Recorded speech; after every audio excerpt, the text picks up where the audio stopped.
On this episode of ResiWeek, Lutron's new wall plate for Josh AI, Nest Hubs show air quality, and check your reference. All this and more on this episode of ResiWeek. The network for the AV industry. What are you listening to? This is AV. This is AVNation. This is AVNation. This is ResiWeek, episode 290, Demo a Room. Support for AVNation is brought to you by Peerless AV, driving technology through innovation. Welcome to this episode of ResiWeek. This is your weekly roundup of all the latest news and stories for the residential AV industry. I'm your host, Matty Scott for AVNation.tv. This week, I'm pleased to be joined by two of my longtime friends. First, we have Mr. Jeremy Glowacki. He is the executive editor at Residential Tech Today. How you doing, Jeremy? I'm doing well. Thanks for having me again. Great to see you. Thank you so much for being here. Then we have my longtime friend, Mr. Stephen Brawner. He is the owner of ProAudio Georgia. How you doing, buddy? Man, I'm doing great. Just running around crazy up here in Asheville, where we expanded to. So it's good times. Excellent. So, gentlemen, we are going to kick this off, shockingly enough, with actual stories this week. There's been like no major pull. People not going to CEDIA, no major announcements. It got real quiet for a couple of days, as Stephen smiles. So we're not going to talk about that. Jeremy had mentioned to me at the start of the show that there's something like still over 100. Am I correct on that, Jeremy? 100 exhibitors on the show floor? I did a quick count, and I got about 118. But that includes publishers and other stuff that. But everybody and their brother. Yeah, but it's a little bit over 100, so it's not nothing. Okay. Yeah, so if you're, and again, we'll be covering it next week, give or take, as it's going on. So it'll be fun, and hopefully some people. I can't go there. The borders just got extended again. So there's that. But other people will be there. They won't be me, but they'll be good people. It'll be sure. All right, gentlemen, let's kick this off with a story that comes to us from AVNation.tv. Lutron and Josh AI are collaborating on a voice-controlled wall plate. What this is essentially a way to combine the Josh AI, I believe it's the Nano, which is their little micro voice control microphone interface, into a Palladium, or in a couple of months down the road, their other two keypad lines as well, the C-Touch and the Picos, so that essentially you have your Lutron keypad and you have a Josh AI Nano. So it is cool in the sense that it is clean, sleek, a nice way to put the Nano in there. Jeremy, when you see this is a nice addition, right? You see Palladium, you might see Josh AI in there as well. It's a good marriage. Having it in a single wall plate, again, it's pretty. It really speaks to what Lutron's all about as far as trying to clean up that wall acme. Is there anything more to this, or is it, again, just a really nice application of those two technologies? Yeah, I think it is a nice application of those two technologies, a nice way to bring probably two of the nicer industrial designs together in one housing. It's nothing super technical or sophisticated that I can tell, but honestly, I love the high-end Lutron interface. I love the high-end quality of the Josh AI interface. I mean, the just tiny little piece on the wall, little stylized bug on the wall, so to speak, and putting those together in a single plate is just a really nice piece. I don't think there's much more to it than that, but this is what designers love to see. I think integrators who are design savvy and understand their client high-end qualities that in their home, they're going to gravitate toward it. I think Josh is still developing its dealer base and getting out there, so it's still pretty new. They're pretty young, relatively speaking, but to kind of latch on with a company like Lutron that's so well established, so well respected in consumer and pro levels, it's a good play for them. It really is a good partnership. Yeah.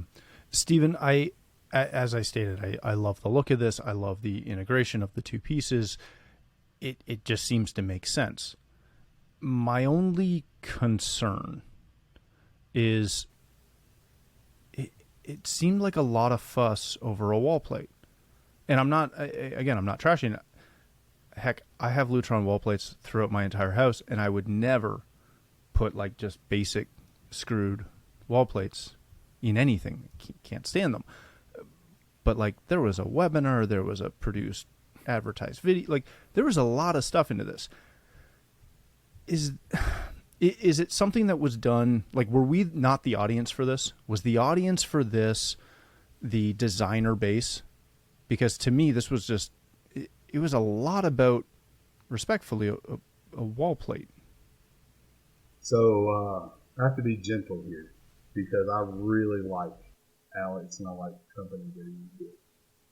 But when I looked at this press release, I called several people in the industry and I asked them that exact question: was this all about a wall plate? Kudos to Alex. I think it is a nice looking wall plate, but this was way too much hype. And instead of coming out looking like they did something neat, like they could have done with a press release, it came out looking desperate. This is not an announcement. If this is an announcement, then Datacom should be in the news every week because that's what they make, wall plates and things like wall plates. I think the Josh AI product has a lot of promise, and I think there are a lot of neat things to talk about.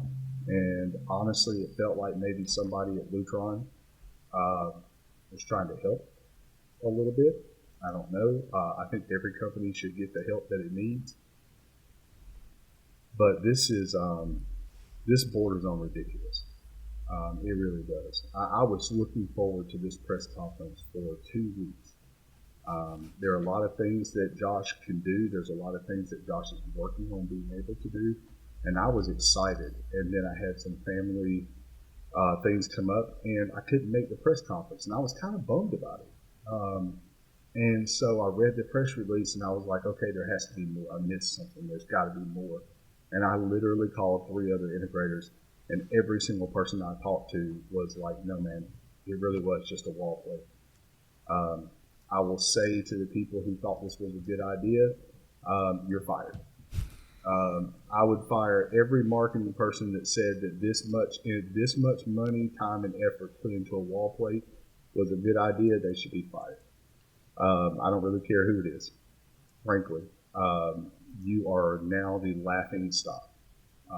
Every single integrator that I've talked to, including 2 integrators that sell your product, think that you are ridiculous.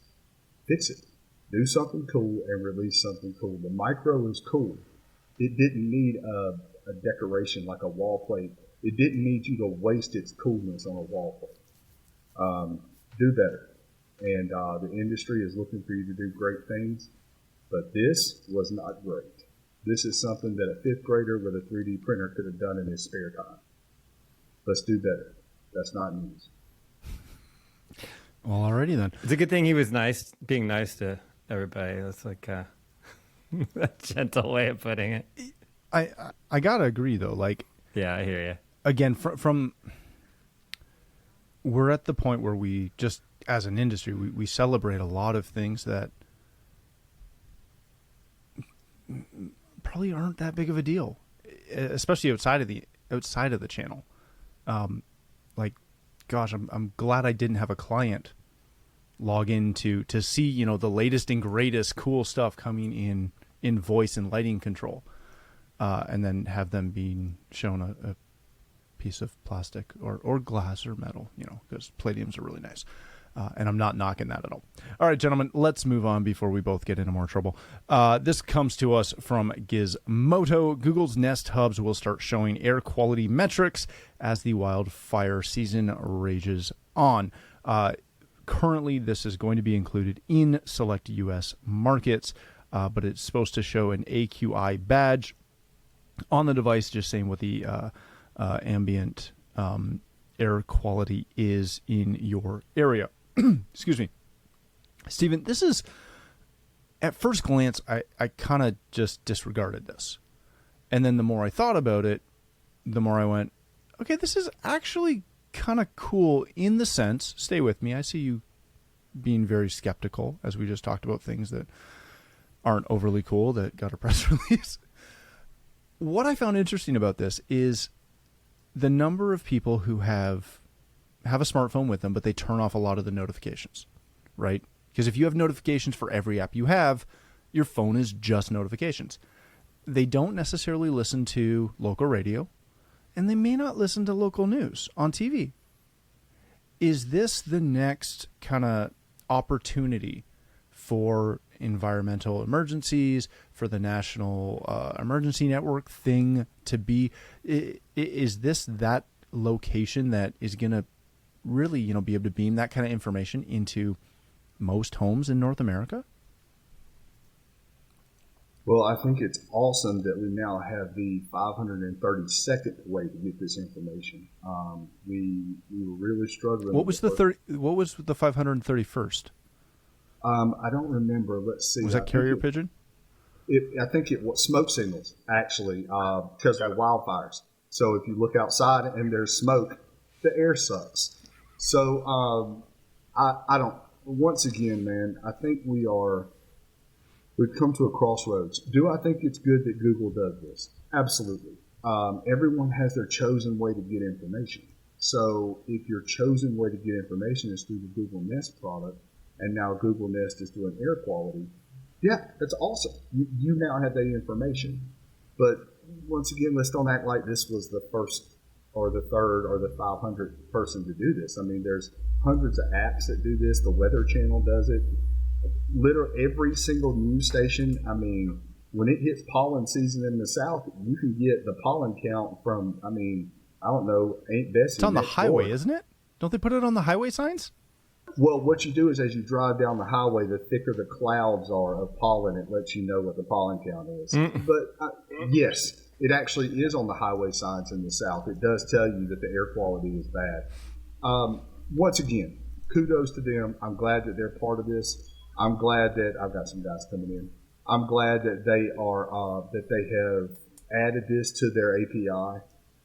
Do I think it's newsworthy? No, not really. But we're going into CEDIA, and everything newsworthy right now is kind of being held for CEDIA. Yes, so it's a little bit of a slow week. A little bit of a slow week. But once again, kudos to Google. I'm glad they added it to their API. And I think that there may be a lot more cool things to come if they would open up that API for everybody to integrate with. That would be nice. Yeah. But we'll see. Here's looking at you, Nest. Works with Nest.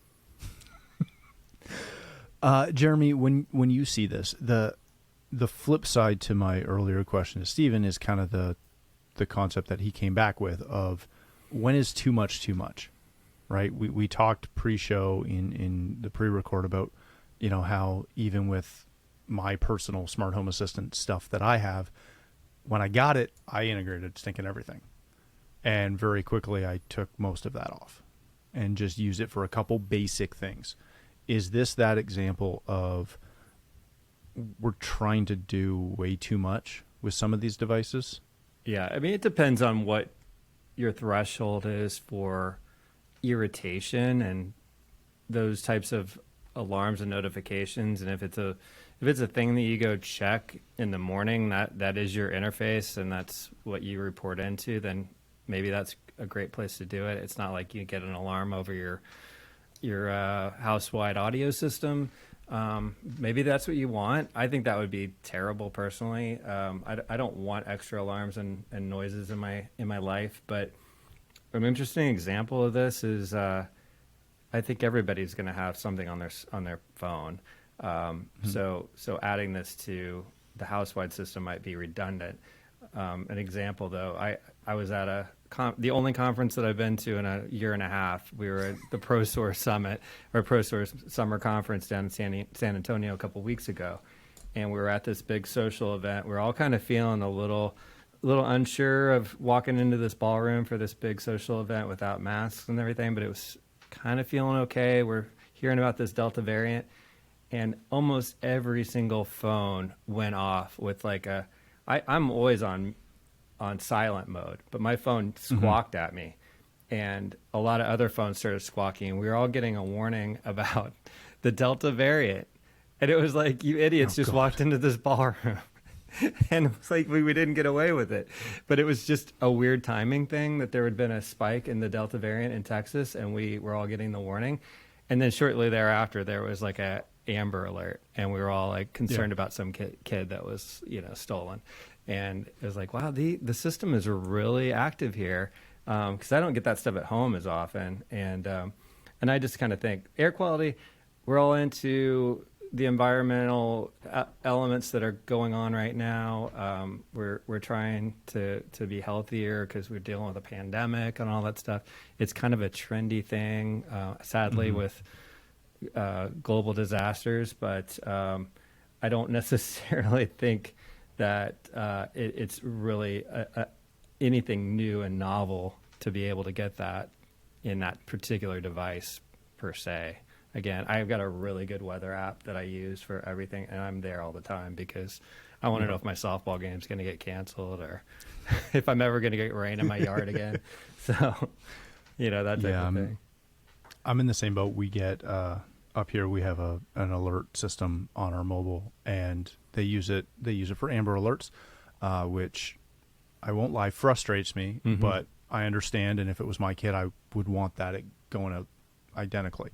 But they started using it up here for COVID alerts. And for a while in the summer, because Ontario has Toronto in it, they were sending out things based upon Toronto to all of Ontario. And I was literally getting alerts every other day as Toronto did whatever Toronto does. Yeah.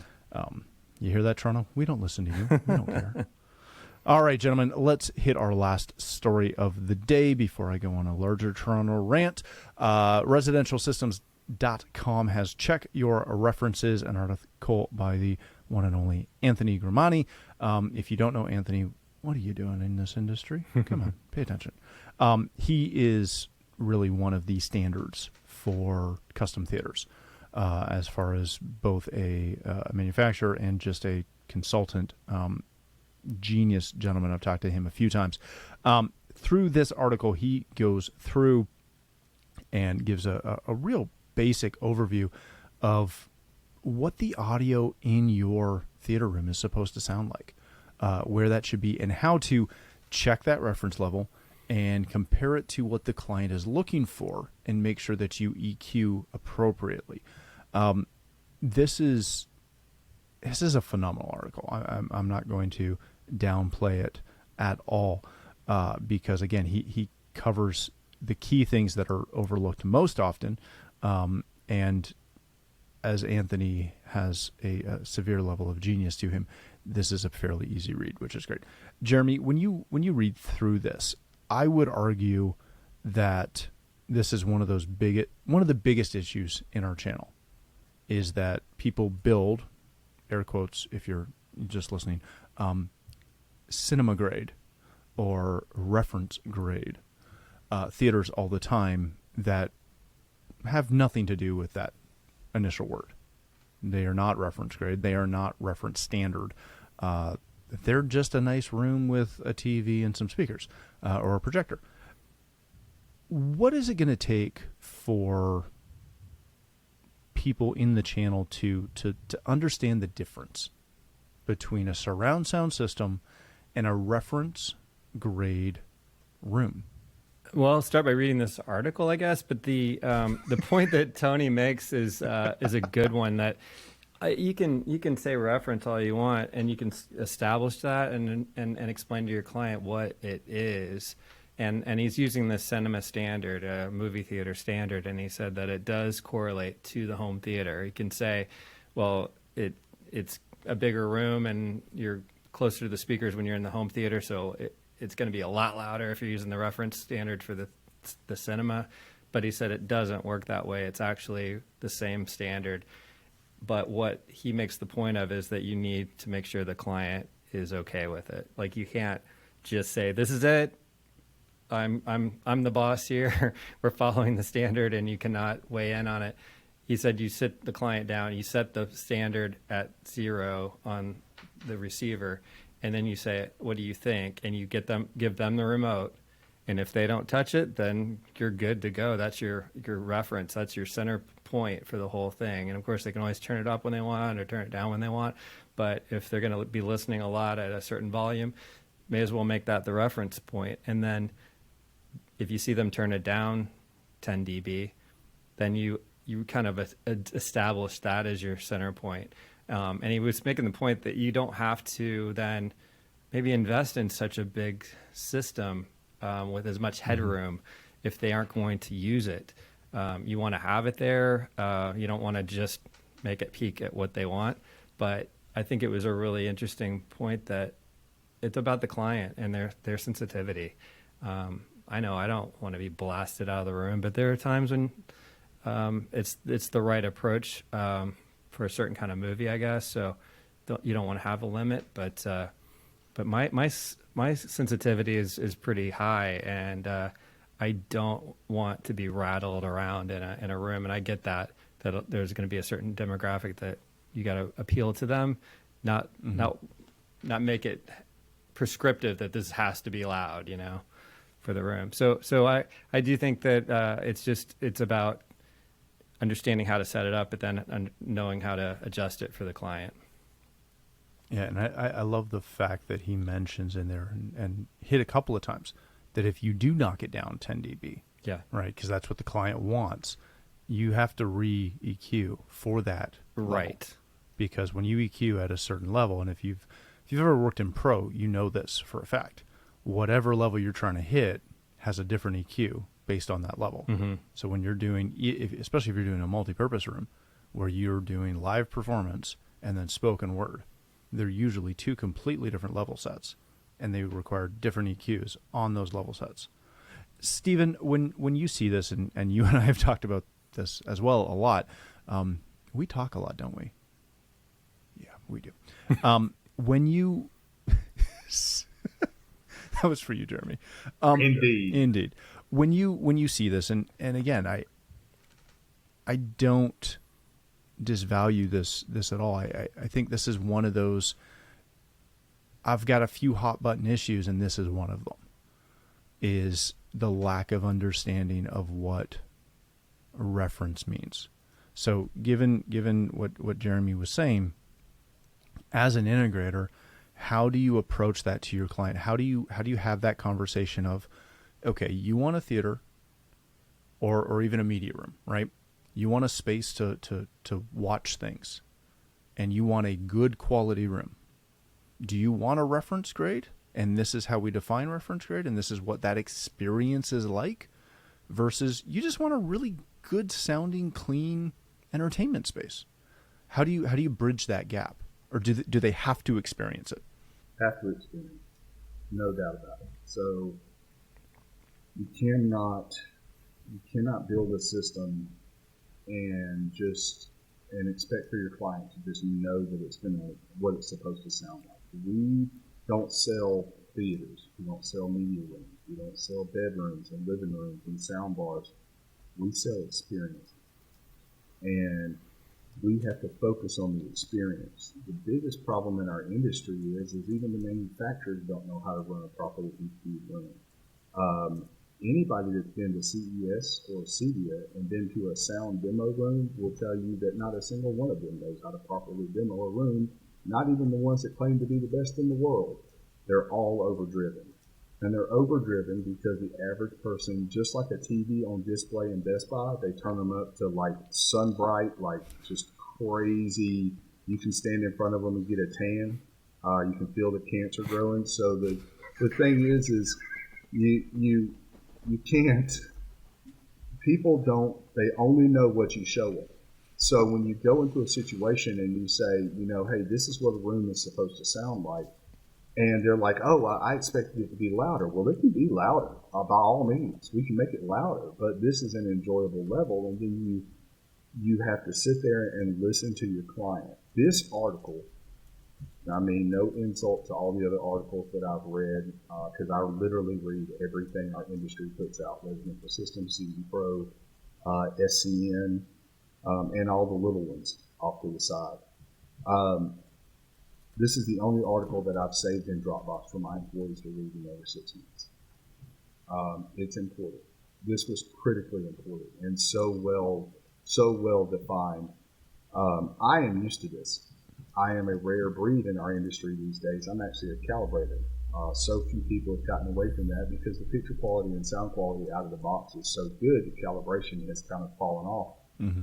But I'm actually a calibrator, and I can tell you that I have calibrated rooms to the absolute most perfect color and color temperature, and everything has been perfect, and all the charts look good, and I've had clients walk in and go, "Oh, that looks terrible." And Dynamic. when you take your when you take your certification, and I took mine under Joel Silver, whenever we did our certification, he told us, "You're going to do a perfect calibration, and the client's going to come in and tell you they don't like it. It doesn't matter how good the charts look. What matters is what the client thinks." And so, I'm used to this. This article was like, yes, this is old news to me. But when I read it, I was like, this is so well put, and it's so good that I put it in Dropbox and had my employees read it. It's critical, but you want to know why we can't get away from every room being a home theater or a media room? It's because it's a sales pitch. What is a home theater? It's somewhere in your home where you watch a movie. That's like the term professional. Professional means at some point in your life someone paid you to do it. Well, I'm a lot of things, but I got paid to cut somebody's grass, and I am not a professional lawn care person. A lot of people in our industry get paid to do what we do, and they suck at it. So they need sales pitches. They need things that sound fun to clients. So every room is a home theater. I walked into a room 8 months ago that was just literally, there was a pool table and a bar and a TV on the wall. There was a sound bar below it and some speakers in the ceiling behind it. And the integrator introduced that room to me as, this is the home theater. And I didn't say anything about it because the integrator needed to call it a home theater to have the homeowner want to spend that kind of money on it. Mm-hmm. So it's just a sales pitch. It's just like this, what do we call ourselves? Are we technologists or integrators? It's just a word. For people to truly understand sound, that's what sets us apart. That's what makes Tony different. That's what makes people like Theo Calamarakis different. That's what makes, a lot of these icons in our industry do what they do because they're selling the experience. They're not selling a bunch of boxes. And those are the people that really make a difference. The ones that are selling the experience. And the ones that are selling the experience, they already know to turn the sound down. Yeah. God, I wish these demo rooms at CEDIA would turn it down. I can't even go in there, but I would love to hear some of these demos. And if anybody's listening, if you'll turn your room down and on the outside put a piece of paper that says, "We don't blow your eardrums," I'll come in and listen to it. But it's pretty bad. So that's why. And I love this article. Like I said, I think that it speaks volumes. Too bad it's speaking a language most of our industry can't understand. Yeah, very good. All right, gentlemen, let's wrap it there. Thank you both so much for joining us. Stephen, if people want to connect with you, learn more about ProAudio Georgia, ProAudio Carolinas. Did I get it right this time? Yeah. Where can they find you? Oh, you can find me. Just about anywhere. I'm on Twitter. I'm on ProAudio_GA. You can look me up at ProAudioGA.com. ProAudioCarolinas.com. I do want to leave on one strong note here, and this is off topic, for all my fellow veterans that are struggling with what's happening right now in Afghanistan. If you need somebody to talk to, if you're struggling with this, call me. I've been there, and I love you, and I'd like to talk to you. You've got a lot of people struggling right now. And veteran suicide is high enough. I'm tired of it. 1 out of 22. Let's put it to a stop. Call me if you need to talk. Yeah, true. Jeremy, my friend, thank you for joining us. If people want to connect with you, learn more about residential tech today, where can they do that? They can visit our website, restechtoday.com, and subscribe to the newsletter or the bi-monthly magazine, and check out the podcast, Residential Tech Talks. Thanks for having me. Awesome. Thank Thank you for being here. Thanks to all of you for joining us today. If you'd like to connect with me, you can find me on Twitter at Matt D. Scott and pretty much every other social platform. But more importantly, please visit AVNation.tv, where you'll find this show as well as a wide variety of other shows with all the verticals that we cover. When you visit the website, please take a moment to check out our supporters. We are extremely thankful for their support and ask that you check them out as well. Thanks again for watching. That's all the time we have for this episode of ResiWeek.